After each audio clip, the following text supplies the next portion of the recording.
Hello YouTube, Sax9445 here, representing Team Satisfaction with my version of Frog Monarchs. So let's begin. I run 3 copies of Kai's the Shadow Monarch, great card for field control, removing those problem cards and potentially doing burn damage. 2 copies of Rise of the Storm Monarch, also field control, just great for sending my opponent back a turn. 3 copies of Thestalos the Firestorm Monarch, just because dropping cards from my opponent's hand is good. It's always been. That's why people run Dust Shoot and Mind Crush. 1 Vanity's Fiend, great after my field's already set up and I just need to lock my opponent down. 3 copies of Light and Darkness Dragon, just because it's a great card. 2800 attack. They're going to need either a monster or to chain something to their negated card to destroy this, so your opponent is just going to have trouble getting rid of this right when it hits the field. 1 copy of Cyber Dragon, just good to have that extra beats, and then in case you don't get your Frog engine off, this is just good to have around. Sack it for Caius, Rise of Thestalos, or Vanity's Fiend. Next, we have 3 copies of Substitoad, great for getting the Frog engine off. If your field is right, you can potentially get rid of 7 cards from your deck, leaving you only to draw your spells, traps, Monarchs, Light and Darkness Dragon, and Vanity's Fiend. 3 Swap Frog, also good for thinning the deck since it can send either itself, Treeborn Frog, or extra Substitoads in your deck when it's summoned. And of course, Treeborn Frog, amazing floater, comes back in your standby phase if you don't have any spells or traps in the back row, which this deck almost never has.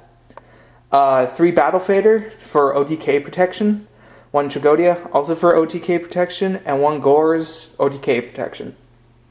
Next we have 12 spells, that was 26 monsters by the way.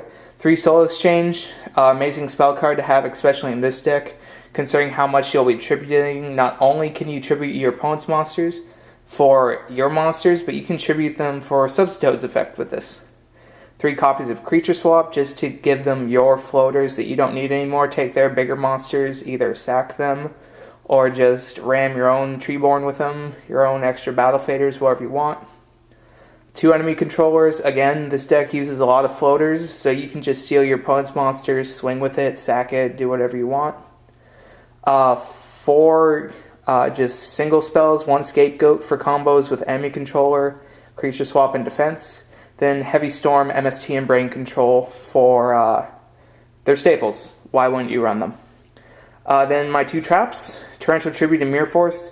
I only run 2 traps, obviously, because I don't want to disrupt my Treeborn Frog plays, and these only really go down when I need to set them, or when I know they're going to go off next turn. And then, one other card. Let's see what it is. It's an Andro Sphinx. What do you know? This obviously isn't in the deck. I just put this here because it's funny, and my friend sent it to me because he's a cool guy. And I also just wanted to show off my new sleeves I got from Extra Deck. They're Vita sleeves from the